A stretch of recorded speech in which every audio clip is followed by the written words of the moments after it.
Pembacaan firman Tuhan pada hari ini dipetik dalam kitab Ibrani pasal 7 ayat 23 hingga 28. Kitab Ibrani pasal 7 ayat 23 hingga 28. Dan dalam jumlah yang besar mereka menjadi imam, kerana mereka dicegah oleh maut untuk tetap menjabat imam.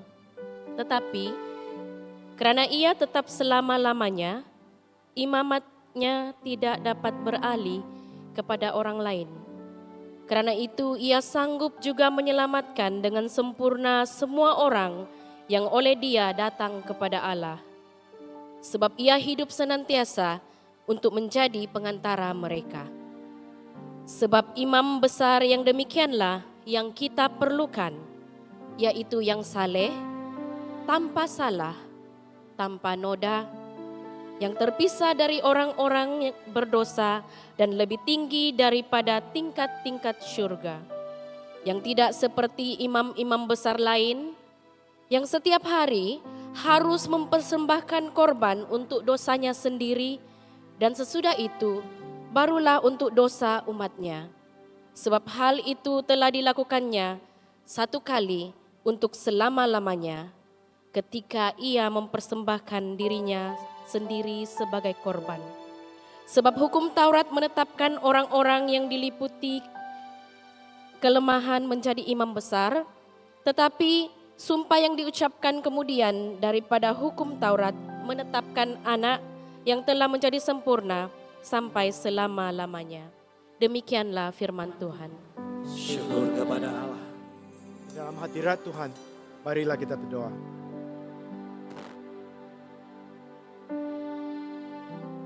Bapa Tuhan, kami bersyukur kerana Engkaulah Tuhan yang layak dipuji dan layak disembah. Biarlah Engkau sendiri yang berfirman pada pagi ini. Biarlah firman-Mu menggerakkan hati kami. Biarlah perkataan yang keluar daripada mulut hamba-Mu dan juga renungan hati kami bersama akan memuliakan nama-Mu yang besar itu. Dalam nama Tuhan Yesus Kristus kami berdoa. Amin. Sila duduk. Shalom.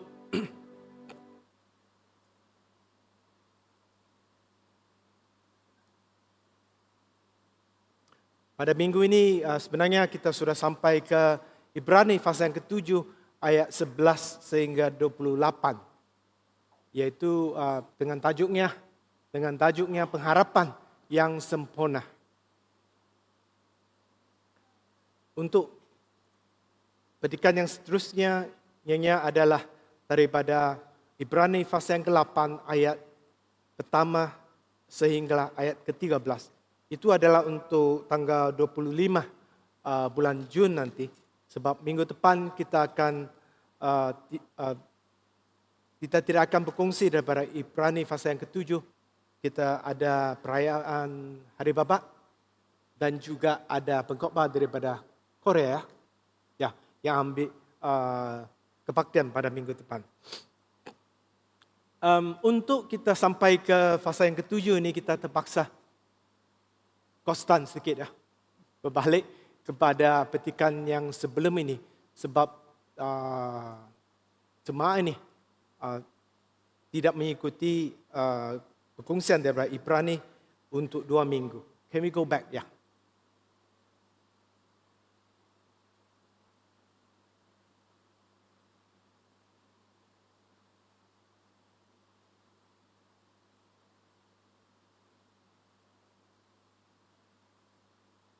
Kita mau balik kepada PowerPoint minggu yang lalu.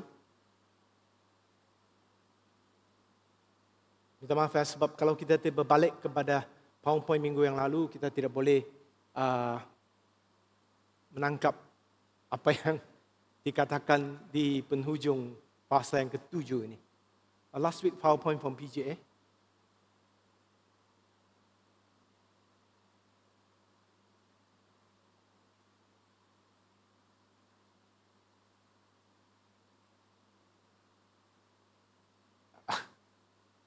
Tidak apa.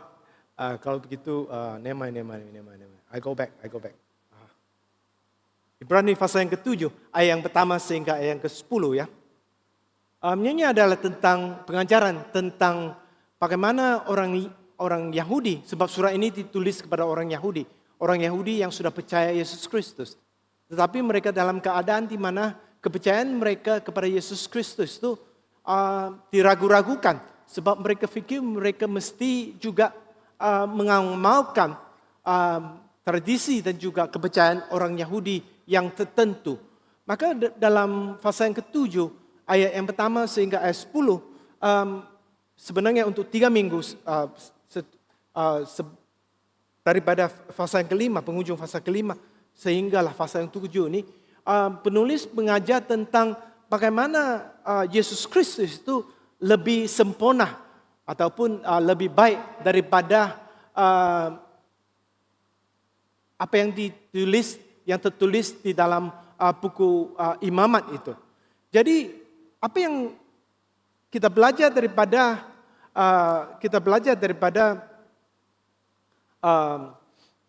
pasal yang ke-7 ayat pertama yang sehingga ayat ke-10 itu, yang pertamanya adalah tentang keagungan peraturan Melkisedek. Mengapa? Dia mengajar tentang sebab orang Yahudi mengajar daripada buku Imamat mengatakan bahwa setiap tahun sekali saja imam besar boleh masuk ke tempat yang paling kudus itu untuk mempersembahkan korban seekor lembu, menyampaikan korban itu dengan sudah disembelih, ada taranya, dibawa ke dalam tempat yang terkudus itu. Dan dalam imamatnya dikatakan bahwa bila imam besar itu membawa korban itu, pertama-tamanya korban itu diberikan untuk dosanya sendiri, yaitu dosa imam besar itu. Selepas itu barulah korban itu disembahkan untuk dosa orang ramai, yaitu orang Yahudi. Dan dalam erti kata itu, ada 2 hal yang perlu diatasi. Hal yang pertama yang perlu diatasi adalah di dalam pengajaran daripada Keluaran dan juga buku Imamat, hanya orang daripada suku Levi yang boleh menjadi imam. Ya, ini sebabnya ialah kalau tidak salah saya lebih kurang 2 tahun yang lalu kita berkongsi daripada buku Yosha. Bila umat Tuhan orang Israel dibawa keluar daripada Mesir, akhirnya mereka menakluki tanah perjanjian, dan pada akhirnya penaklukan itu tanah perjanjian itu, tanah Kenan itu 12 suku, tapi hanya 11 suku yang dapat tanah untuk menanamkan, tanah untuk binatang dan sebagainya lah. Jadi 12 suku itu mendapat 11 suku mendapat tanah. Ada 1 suku yang tidak mendapat sebarang tanah, yaitu suku Levi. Suku Levi itu ditugaskan untuk menyembah Tuhan dan juga tugas-tugas untuk bait Allah. Ya, waktu itu adalah kemah suci.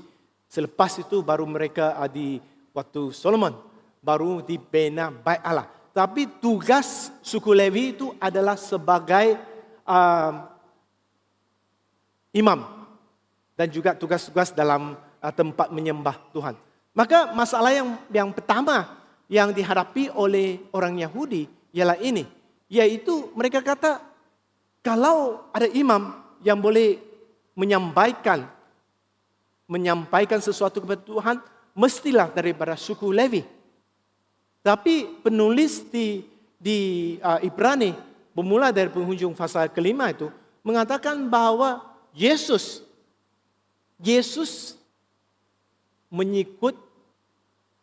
menjadi imam besar menurut peraturan Melkisedek. Dan di pasal yang ke-7 itu dia mengatakan tentang bagaimana Kristus Dan Melkisedek itu adalah perhubungan di antara Kristus dengan Melkisedek. Dia mengatakan tentang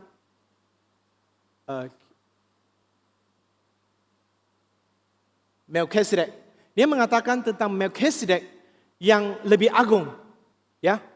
Maka dalam pasal yang ke-7 itu dia mengatakan bahwa Abraham bila dia balik dari peperangan, dia menyampaikan persepuluhannya kepada Melkisedek. Ya. Melkisedek itu adalah imam Tuhan daripada pasal yang ke-14 buku Kejadian.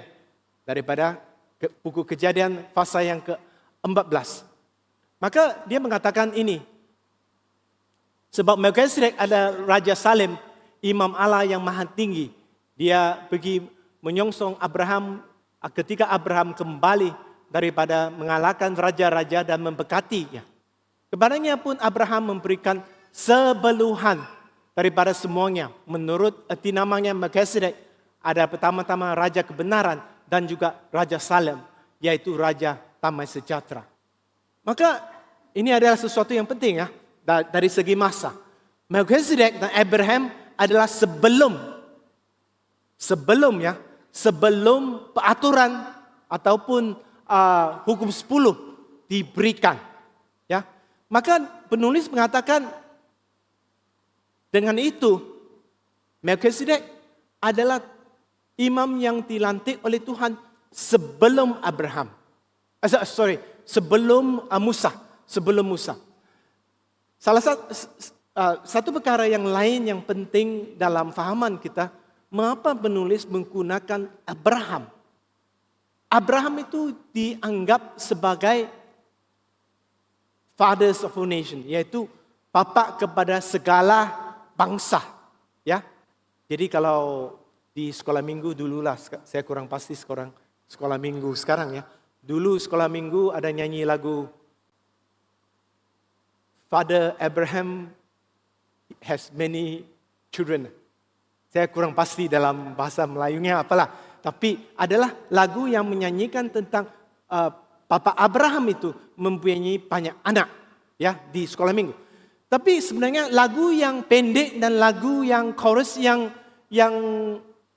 nampaknya artinya yang simple itu sebenarnya adalah kenyataan iman orang Yahudi. Sebab mereka percaya bahwa Abraham itu adalah father ya, bapa. Maka yang paling tinggi sekali. Jadi penulis kepada orang Yahudi di sini mengatakan, jangan dulu. Orang Levi memang mereka diberikan tugas sebagai imam. Tapi sebelum itu ya, dia kata, sebelum itu ya, bapa kita, Abraham, bila dia balik dari peperangan di Kejadian pasal 14, dia datang untuk memberikan persepuluhan kepada Melkisedek. Ini memberikan persepuluhan ini ada erti kata yang sangat penting ini.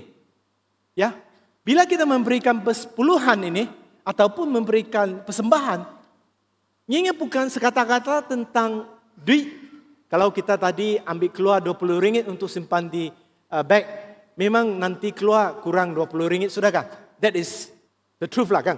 Tapi selain daripada itu, persembahan kita, persepuluhan kita adalah apa? Adalah worship to God. Yaitu kita menyembah Dia dengan pemberian kita. Dengan pemberian kita. Yaitu persembahan kita. Yaitu adalah suatu konsep yang sangat penting. Maka dia mengatakan bila Abraham balik, dia berikan persepuluhan kepada Melkisedek. Sebenarnya dia mengatakan Abraham menyembah Tuhan melalui imam besar Melkisedek. Dan apa pentingnya? Pentingnya adalah dua hal ini, yaitu tentang bayangan ya. Okay, we go back to the verses. Tentang ini. Dua nama ini, yaitu Raja Damai dan juga Raja Kebenaran. Melkisedek diberikan nama daripada Kejadian lah, pasal 14. Diberikan nama Raja Damai dan juga Raja Kebenaran. Bila saja kita mendengar dua perkataan ini, damai dan juga kebenaran, kita diingatkan tentang Yesus. Diingatkan tentang Yesus. Tetapi bezanya ialah ini, yaitu Melkisedek hanya sekata-kata mempunyai nama sebagai Raja Damai dan juga Raja Kebenaran. Tetapi Yesus Kristus yang kita percaya, menulis kepada orang Yahudi mengingatkan mereka, yaitu Yesus Kristus yang mereka percaya, yang kami juga percaya, adalah kebenaran. Roma pasal yang pertama, ayat 17. Do we have that? Roma. Not this one. Romans chapter 1. Roma pasal yang pertama, ayat 17. Ya. Oke. Sebab di dalamnya nyata kebenaran Allah yang bertolak dari iman dan memimpin kepada orang iman. Seperti ada tertulis, orang benar akan hidup oleh iman. Maka siapakah yang kita ikut? Siapakah yang kita menaruhkan iman kita? Kita menaruhkan iman kita kepada Yesus Kristus. Mengapa? Sebab Yesus Kristuslah kebenaran. Yaitu kita hanya boleh menjadi benar ataupun betul dalam perkataan kita di hadirat Tuhan bila kita mempunyai kepercayaan ataupun dalam bahasanya dalam ayat ini, yaitu kita mempunyai iman dalam Yesus Kristus. So Jesus is our righteousness, yaitu Yesus adalah kebenaran kami. Dia bukan nama kebenaran, tetapi dialah kebenaran. So that is the distinction. Hal yang kedua tentang damai. Setiap kali musim Christmas kita menyanyi lagu tentang Yesus adalah kedamaian. Di dalam Yohanes pasal 14 ayat 27.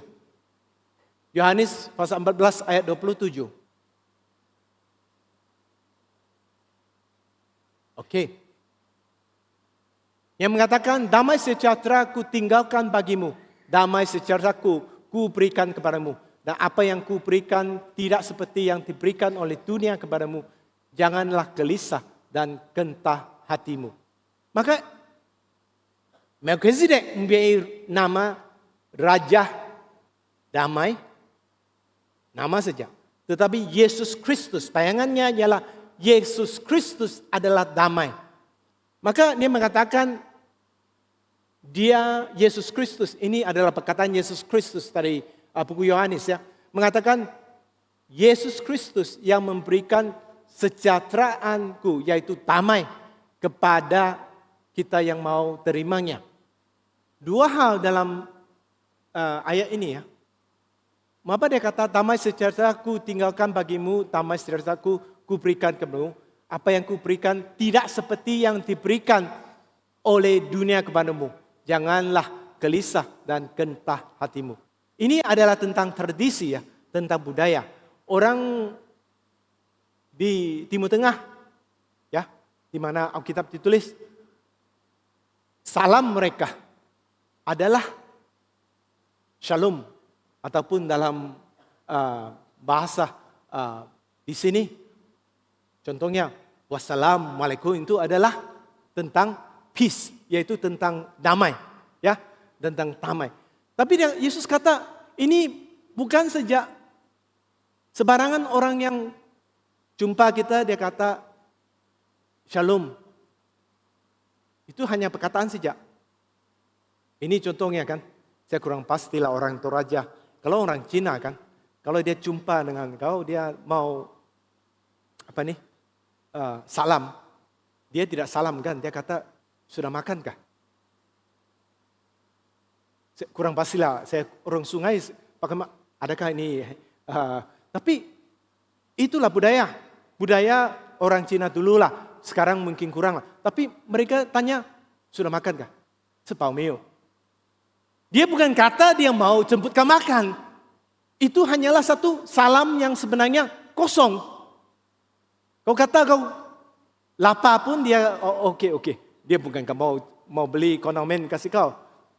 Faham artinya? Sebenarnya inilah artinya. Dalam budaya itu banyak shalom yang diucapkan sebenarnya adalah, ataupun damai yang diucapkan itu adalah shalom yang kosong. Inilah arti ayat ini. Tapi Yesus kata, kalau kau terima damai daripada saya, itu adalah damai yang betul-betul damai. Apa buktinya? Dia kata hatimu tidak akan gelisah. Hatimu tidak akan gelisah. Maka ini adalah konteksnya. Maka dia mengatakan karena itu peraturan Melkisedek itu daripada nama dan juga daripada kerana dia menerima pepuluhan daripada Abraham dan kerana dia adalah lebih awal dari masa, yaitu lebih awal dari Musa. Makanya adalah sesuatu yang lebih agung daripada Imam Levi. Maka dengan itu kita masuk ke dalam petikan kita pada hari ini. Kita berada di fasa yang ke-7 ayat 11 sehingga ayat 28 ini. Tajuk kita adalah pengharapan yang sempurna. Dalam kita mau mengambil daripada pemula daripada ayat 11 sehingga ayat 19. And we want to start with 18, ayat 18. Ibrani 18. Kita memulai daripada ayat 18 ini. Memang suatu hukum yang dikeluarkan dulu dipataukan kalau hukum itu tidak mempunyai kekuatan dan kerana itu tidak berguna. Dia mengatakan sesuatu kepada orang yang menerima ini. Dia mengatakan kalau peraturan dulu tidak berguna kan, buanglah peraturan itu. Ini adalah sesuatu yang amat penting bagi kita bagi kita semua untuk memahami. Apakah yang dia masukkan di sini? Kita berbalik kepada ayat 11. Dia kata kerana itu andai kata oleh imamat Levi telah tercapai kesempurnaannya. Sebab kerana imamat itu umat Israel telah menerima Taurat. Apakah sebabnya masih perlu seorang lain ditetapkan menjadi imam besar menurut peraturan Melkisedek yang tentang dia tidak dikatakan menurut peraturan Harun. Sebab jikalau imamat berubah dengan sendirinya akan berubah pula hukum Taurat itu. 13. Sebab dia yang dimasukkan di sini termasuk suku lain daripada suku ini, tidak ada seorang pun yang benar melayani di Mizpah. 14. Sebab telah diketahui semua orang bahwa Tuhan kita berasal dari suku Yahuda dan mengenal suku itu Musa tidak pernah Musa tidak pernah mengatakan suatu apapun tentang imam-imam. 4 ayat ini daripada 11 sehingga 14 ini 5 ayat kah? 4 ayat ini mengatakan tentang apa? Tentang apa yang telah saya katakan yang awal itu. Yaitu bahawa suku Levi sebagai imam besar adalah tidak boleh digunakan lagi. Dalam bahasa kita lah. Adalah sesuatu yang lemah. Dia mengatakan, we go back to 11. Ini ayat yang panjang nih. Sebenarnya apa yang dia kata? Kalau dia kata, kalau imam besar suku Levi itu, bahasa kita boleh dipakai. Mengapa pula mau ada imam besar daripada peraturan Melkisedek? Semua bahasanya. Sebenarnya itu maksudnya. Ini memberi kita sesuatu yang sangat penting ya dalam kehidupan kita. Yaitu, adakah kita masih berpegang dalam hidup kita ya? Berpegang kepada hal-hal sama ada kepercayaan ataupun sikap menyembah kita ya, yang berkait dengan budaya kita yang dulu, cara kita yang dulu. Penulis kepada orang Yahudi ini yang sudah jadi orang Kristen ini, dia mengatakan kepada mereka, dulu punya Levi itu tidak boleh pakai lagi. Sorry ya, bahasa kita kasar sedikit. Tidak boleh pakai lagi, tidak boleh pakai sudah. Mengapa kau mau balik lagi pakai dia? Verse 11 to 14 basically saying this. Sudah dia boleh pakai, mengapa mau balik lagi? Sama juga dalam budaya kita. Kita mesti tanya diri kita. Adakah kadang-kala dalam budaya kita ada hal-hal yang kita masih berpegang, sungguh pun tidak boleh pakai sudah. Saya beri contoh kepada jemaah bahasa Cina pada pagi tadi. Saya mengatakan kadang-kala orang Cina ya, yang buat keputusan untuk percaya Yesus Kristus. Kemudian sudah buat keputusan untuk percaya Yesus Kristus. Dia kata, pastor, saya tidak mau dibaptiskan dulu. Sebab ini ada Tuhan saya, Dewi saya di rumah. Yang saya sudah sembahyang 30 tahun. Ini sebelum saya baptis, saya mesti kasih, tidak tahulah, simpan di tokong yang tertentu supaya orang lain boleh sembahyangkan dia. So we hold on a little bit. Kita berpegang sedikit. Saya kurang pasti dalam budaya kita, apa yang kita berpegang.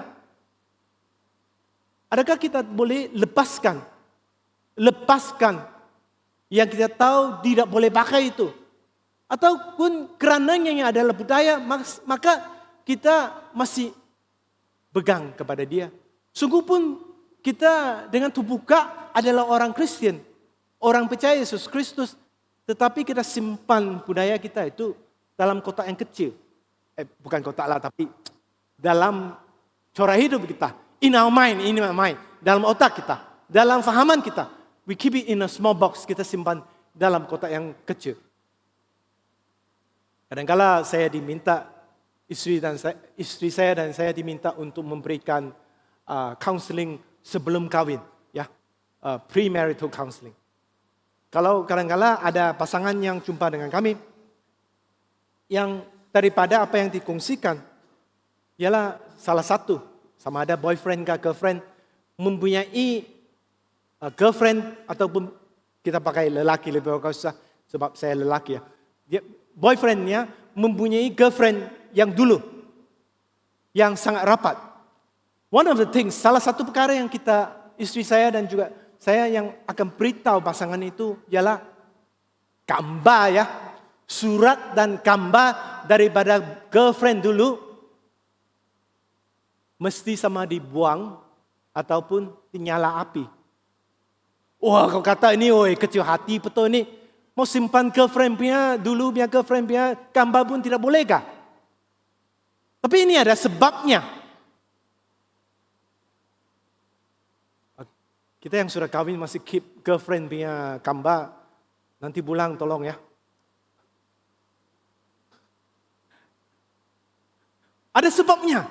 Sebab contohnya, you keep your girlfriend gambar girlfriend kamu itu yang sekarang sudah kawin, tapi girlfriend punya gambar dalam kotak kecil lah, kotak kasut patah, simpan di, tidak tahu di bawah apalah, di bawah, tidak tahu lah mana lah, yang istri tidak nampak punya lah, kau simpan sana.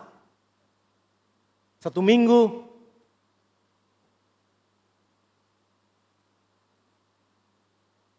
lima kali minggu itu, 5 hari minggu itu, istri kau marah kau. Ini sudah kawin 7 tahun sudah. Dulu baru kawin dia begini-begini saja. Sekarang 7 tahun dia begini sudah. Kita membuka pintu belakang. dalam kerana dia marah kau 5 kali minggu itu, kau rasa, oh ini saya teringat dulu girlfriend dalam kotak ya. Dalam kotak, girlfriend dalam kotak ya. Kau pergi tengok, wah gambar dia. Ini yang paling-paling dia marah saya pun 3 kali 1 minggu saja. Tidak sampailah 5 kali macam sekarang. Kau nampak gambarnya, cantik masih begini. Tapi kau sudah lupa, ini 10 tahun sudah, sekarang dia sudah jadi begini. You know what I'm trying to say? Dalam hal rohani pun, kadang-kadang kita menyimpan budaya dan juga kepercayaan yang membuka pintu belakang. Memberikan keraguan kepada diri kita sendiri. Contohnya. Kadang-kadang ada pengalaman begini kan. Kita dulu anak sakit, kita bawa anak kita, sebelum percaya Yesus ya, kita bawa anak kita ke Bomo. Dan Bomo selepas sembahyang lah, apalah semualah, anak sembuh sudah. Dan kita simpan telefon Bomo di Kampung Pisang. Betul kan? I'm telling you, I'm sharing with you. Nombor telefon ini perlu dibuang. Sebab apa? Bila kita jadi nenek, bila cucu kita sakit 2 minggu tidak sembuh, we are tempted. Kita kadang-kadang dicoba untuk buka, ini mana ya yang dulu telefon nombor ini Bomo di Kampung Pisang di mana ya? Ini kenyataan kan?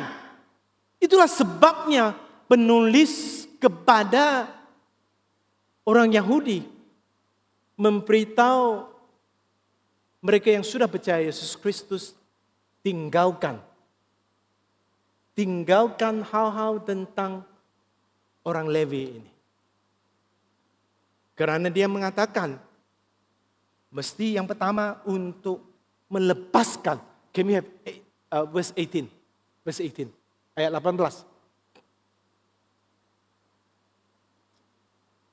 Minta maaf ya, sebab tua sudah kan kadang-kadang tengok perkataan kecil, lepas itu tengok muka kita, saya bingung sudah.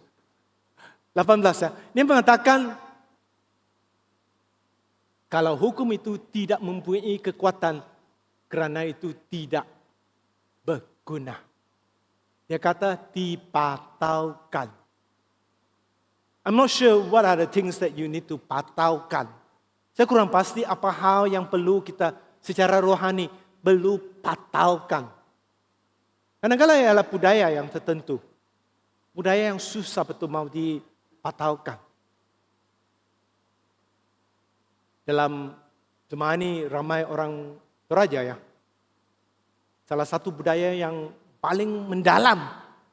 Ya, mendalam dalam budaya orang Toraja.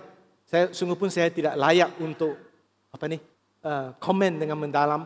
Tetapi saya tahu salah satu budaya yang paling mendalam dalam budaya orang Toraja adalah tentang kematian. Tradition about death. Ini adalah sesuatu, suka tidak suka, kalau kita fikir, ini adalah sesuatu yang mencabar iman kita kan.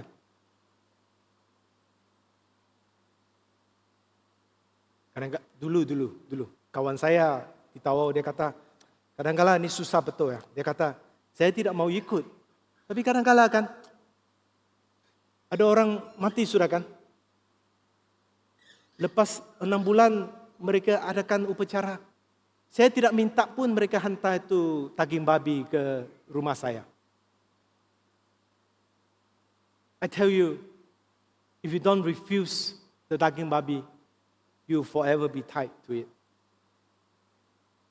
Saya ingin mengatakan, kalau kita tidak menolak daging babi itu untuk selama-lamanya, generasi kita yang seterusnya juga akan terikat dengan hal ini. Kadang-kadang yang bukanlah tentang hal yang besar dengan upacara lah, berapa ekor babi berapa ekor, rembu kah, kerbau kah. But it is about us. Ini adalah tentang kita. We. As an individual, tentang kita.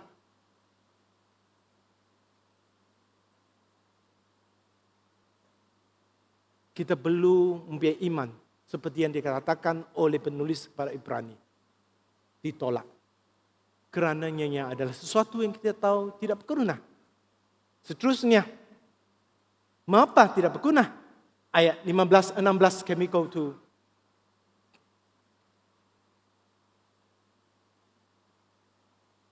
Dan hal itu jauh lebih nyata lagi jikalau ditetapkan seorang iman lain menurut cara Melkisedek. Ayat 16, yang menjadi imam bukan berdasarkan peraturan manusia, tetapi berdasarkan hidup yang tidak dapat dibinasakan. Dia mengatakan kepada mereka yang menerima surat ini, mengatakan Yesus Kristus yang mengikut aturan Melkisedek itu jauh lebih baik, jauh lebih sempurna, kerana dia bukan mengikut peraturan manusia, tetapi melainkan melalui kuasa yang tidak boleh dibinasakan. Artinya Yesus diberikan kuasa oleh siapa? Oleh Tuhan sendiri. Oleh Tuhan yang kita percaya sendiri. Maka ianya adalah sangat penting bagi kita. Every one of us. When we know Jesus have perfected hope for us, we must let go.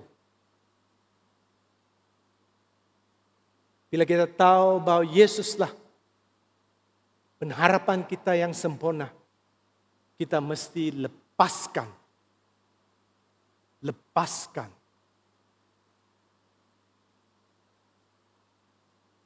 yang tidak sempurna.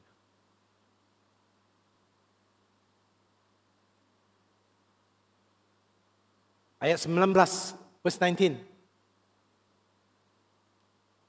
Penulis mengatakan, sebab hukum Taurat sama sekali tidak membawa kesempurnaan, tetapi sekarang ditimbulkan pengharapan yang lebih baik yang mendekatkan kita kepada Allah.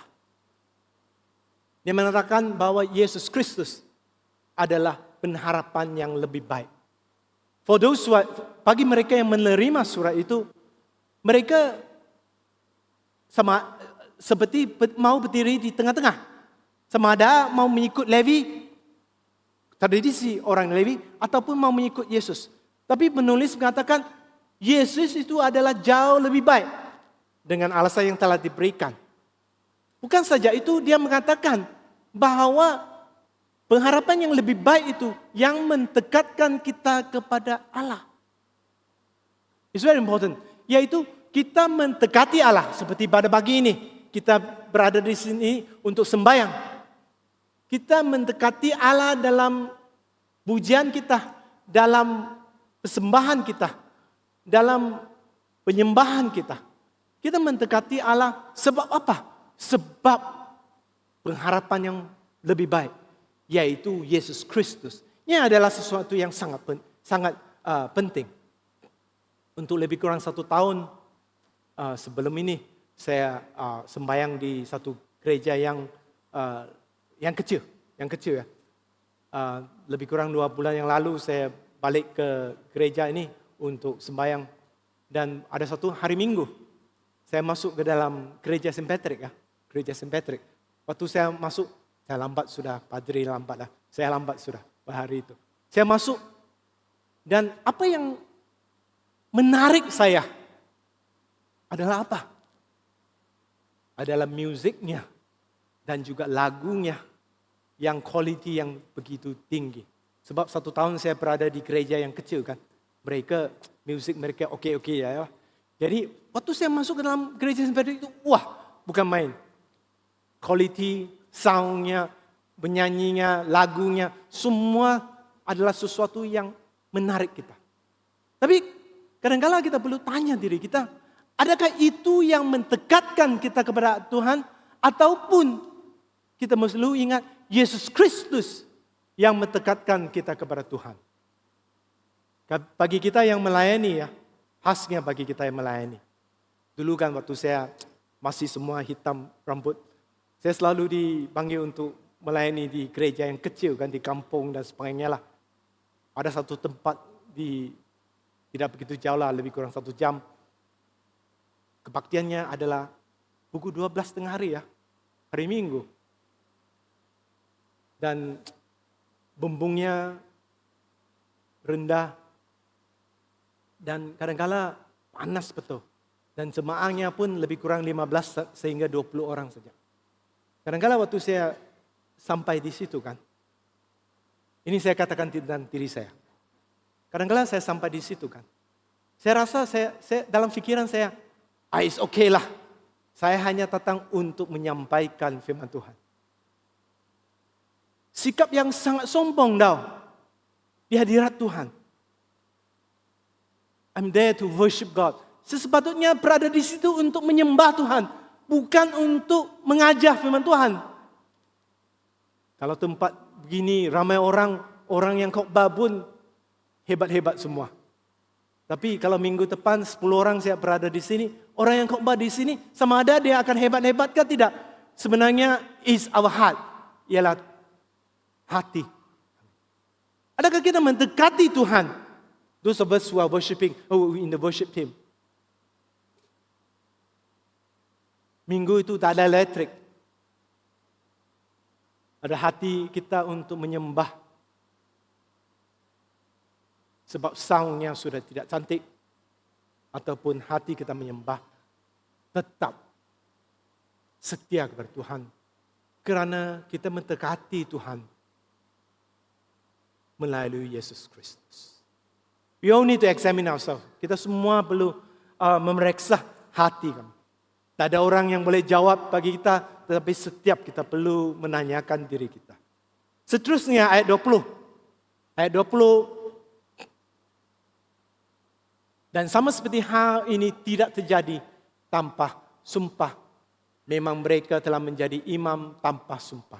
Tetapi yaitu Yesus dengan sumpah diucapkan oleh dia yang berfirman kepadanya, Tuhan telah bersumpah dan ia tidak akan menyesal. Engkau adalah imam untuk selama-lamanya. Ayat 22. Demikian pula Yesus adalah jaminan daripada satu perjanjian yang lebih kuat. Sesudah dia mengatakan dalam ayat 19 bahwa Yesus adalah pengharapan yang lebih baik, dia seterusnya mengatakan Yesus adalah pengharapan yang dijamin. Ini adalah sesuatu yang sangat penting ya. Hidup kekal itu adalah harapan kan? Betul. Sebab belum mati lagi kan? Ini adalah harapan. Betul. Harapan kan? Harapan. Tapi dalam konteks rohani, pengharapan kita kepada Yesus Kristus itu adalah lain daripada pengharapan. Contohnya, ini musim ini dikatakan musim panas di Malaysia ya. Jadi mungkin ramai orang di sini harap petang nanti hujan lebat supaya tidak begitu panas. Harap saja ya, harap. Belum tahu itu. Hujan tidak tahu. Harap. Tapi penulis kepada buku Ibrani mengatakan pengharapan kita itu dijamin. Dijamin. Ini adalah sesuatu yang a very important thing. Dia dikatakan dijamin melalui 2 hal. Can we go back to the verses? Thank you.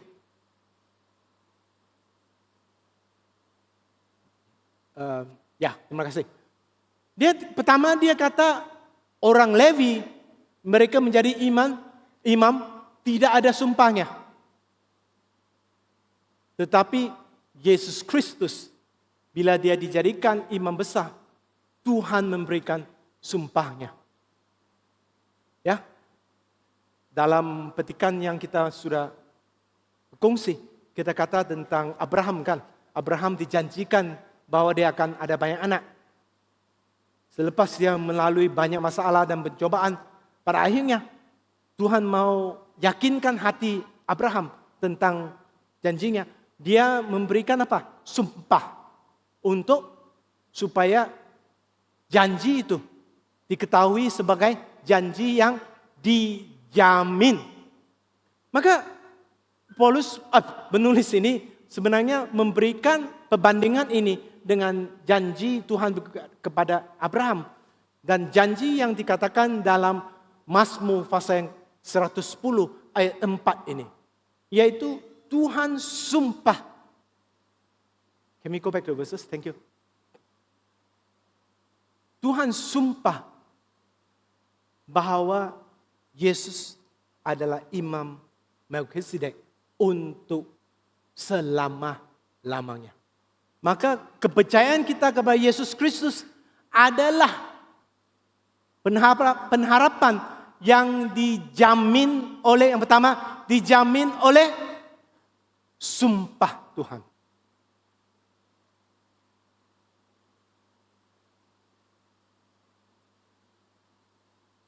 Sumpah Tuhan.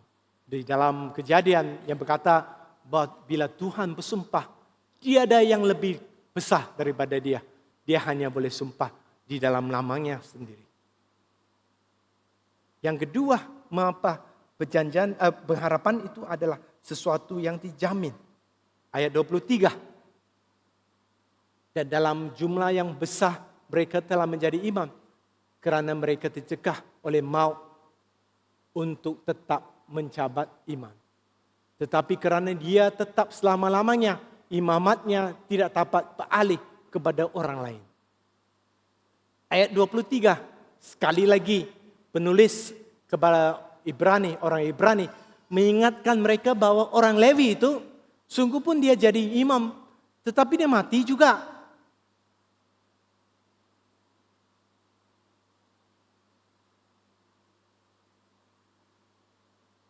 Saya ditapiskan sebagai badri. Nanti mati juga. Tidak tahu bila lah, tapi mati juga. Tapi dia mengatakan dalam ayat seterusnya, dalam ayat 24 ini. Tapi dia kata, Yesus yang kita harapkan itu, Yesus yang kita percaya itu adalah imamat yang untuk selama-lamanya. It is something very powerful. That Jesus we believe lives forever. Yaitu Yesus yang kita percaya hidup untuk selama-lamanya. We must capture this. Ya, we must capture this. Hidup untuk selama-lamanya. Hidup kekal kita, keadaan rohani kita dalam tangan Tuhan yang untuk selama-lamanya. Dalam upacara kematian orang Cina ya, kadang-kala mereka menjemput imam mereka dalam kepercayaan mereka. Jadi ada coffin itu kerantah kan. Orang mati ya di tengah-tengah. Lepas itu orang yang mengadakan upacara itu akan mengelilingi ya, orang mati. Dalam upacara itu ada lagu lah macam-macam lah kan, ada chantingnya dan sebagainya. Tapi apa yang dimasukkan di situ? Yang dimasukkan ialah supaya harap-haraplah orang yang mati itu akan, dalam bahasa kita, limpas ke seberang. Saya kurang pasti sama dalam budaya kita, kadang-kala upacara kematian yang tidak mengikut upacara orang Kristen, adakah itu adalah salah satu halnya? Yaitu kita harap lebih banyak babi, lebih banyak kerbau. Dalam budaya banyak di Amerika Selatan pun ada begitu ya. Lebih banyak kerbau, lebih banyak babi dan sebagainya. Maka roh itu akan senang hati dan dia akan limpas ke seberang. So you need to repeat this every time. Tapi kita penulis memberikan janji ini. Dia kata Yesus yang mati di kayu salib itu adalah Tuhan yang hidup. Sebab dia sudah bangkit dari kematiannya. Adalah sesuatu yang sangat penting bagi kita untuk memegangnya. Kita menyembah. Kita dijanjikan kita menyembah pengharapan yang dijamin sebab kita menyembah Tuhan dan penyelamat yang hidup. Maka dalam ayat 25 ini berkata, verse 25. Ya. Kerana itu, dia sanggup juga, yaitu Yesus sanggup juga menyelamatkan dengan sempurna semua orang yang oleh dia datang kepada Allah. Ini kita sudah katakan tadi ya. Penghujung ayat ini adalah ayat yang sangat penting. Dia kata sebab Yesus hidup sendiasa untuk menjadi penantaraan di antara kita dengan Tuhan. Antara mereka, yaitu Jesus is our intercessor. Yesus yang menjadi pengantara di antara kita dengan Tuhan. Paulus menulis hal yang sama. Sebenarnya kalau tidak salah saya hanya 2 ayat dalam perjanjian baru yang menyentuh tentang hal ini. Di Roma pasal ke-8 ayat 34. Dia berkata Yesus Kristus yang telah mati. Dia kata bukan. Bahkan lebih lagi yang telah bangkit. Yang juga duduk di sebelah kanan Allah. Yang malah menjadi pembela bagi kita. Maka dia penulis Ibrani dan juga Paulus di dalam Roma mengatakan tentang ini. Bahwa Yesus yang kita percaya itu adalah bukan sejak dia hidup.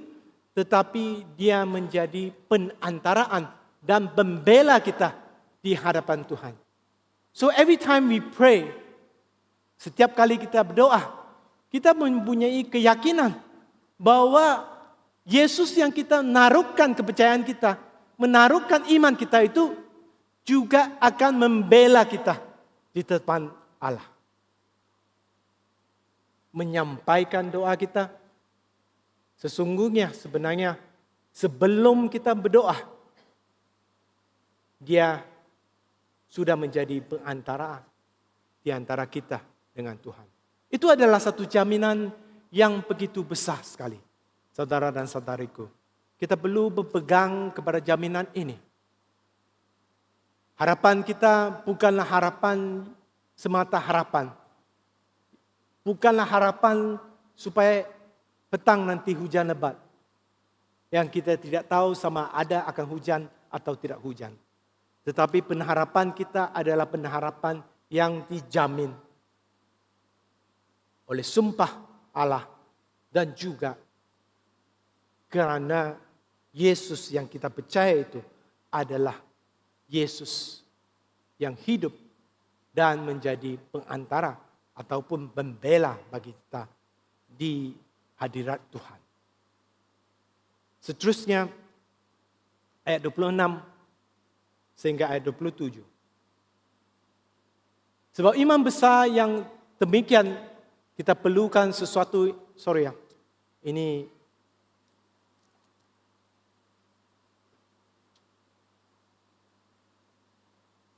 ayat 26.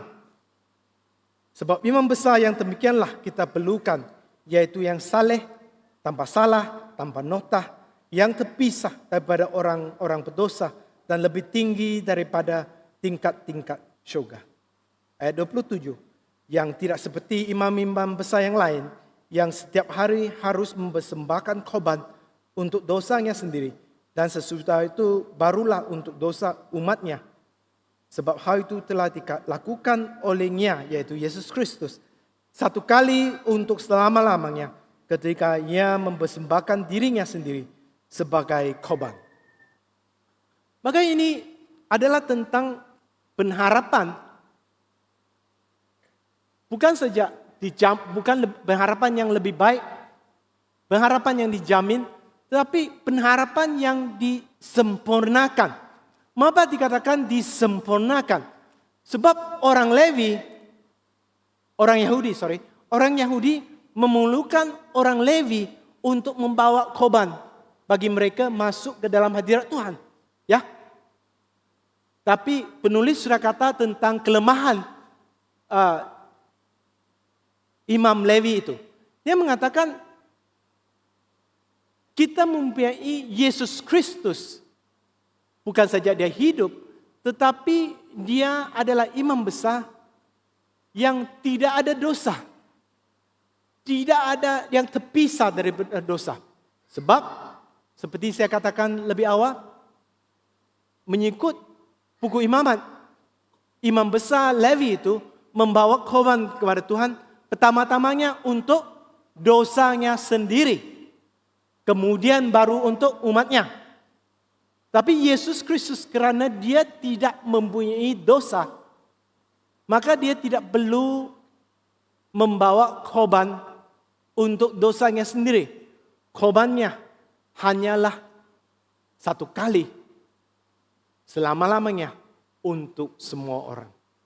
Kita akan berbalik kepada tajuk ini dalam fasa yang seterusnya. Tetapi untuk waktu ini, kita perlu berpegang kepada ini. Dia menulis ini sebab dia ingin mengajar mereka yang menerima surat ini bahwa ini adalah korban yang dilakukan oleh Yesus Kristus itu adalah korban yang menyempurnakan pengharapan kita. Maka kita tidak perlu lagi ragu-ragu tentang bahwa betulkah nanti sudah mati nanti adakah Tuhan akan terima saya. Ramai kita kan. Kadang-kala dalam hidup kita akan tertanya kan, betulkah? Betulkah? Ini betulkah? Tidak nih. Betulkah? Mati nanti Tuhan akan terima saya. Penulis mengatakan, as long as you believe in Jesus by faith, yaitu asalkan kita percaya kepada Yesus Kristus dengan iman kita, jaminannya adalah kita akan bersama dengan Tuhan. Kerana Tuhan Yesus telah mengkorbankan dirinya dan menyempurnakan pengharapan itu for you and for me. Dan itu adalah sesuatu yang tidak boleh dinafikan.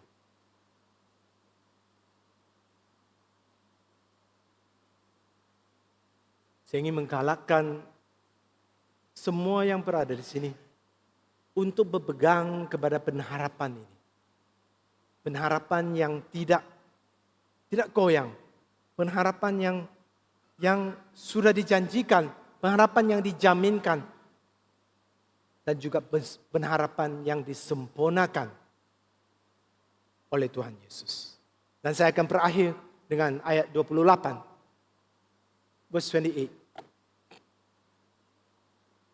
Ayat 28 mengatakan, sebab hukum Taurat menetapkan orang-orang yang diliputi kelemahan menjadi imam besar. Tetapi sumpah yang diucapkan kemudian daripada hukum Taurat menetapkan anak yang telah menjadi sempurna sampai selama-lamanya. Ayat ini ada dua bahagiannya. Bahagian yang pertama adalah tentang hukum Taurat meletakkan orang-orang yang diliputi kelemahan menjadi imam besar. Yang mengatakan tentang Imam Levi lah. Tapi bagi kita, yang juga mengingatkan kita tentang kerohanian kita. Adakah kerohanian kita itu menaruh dalam pengharapan kepada hal-hal yang lemah? Kalau kadang-kadang dalam hidup kita menaruhkan banyak jenis pengharapan ya. Kita menaruhkan pengharapan kepada anak kita. Anak-anak kita harap akan bersekolah tinggi. Dari universiti, kita harap ya. Sudah mereka harap habis universiti, mereka mulakan kerja mereka, hidup kita akan senang. Tidak semestinya ya, ibu dan bapak. Kadang-kala anak sudah graduate dari universiti, dapat kerja baik.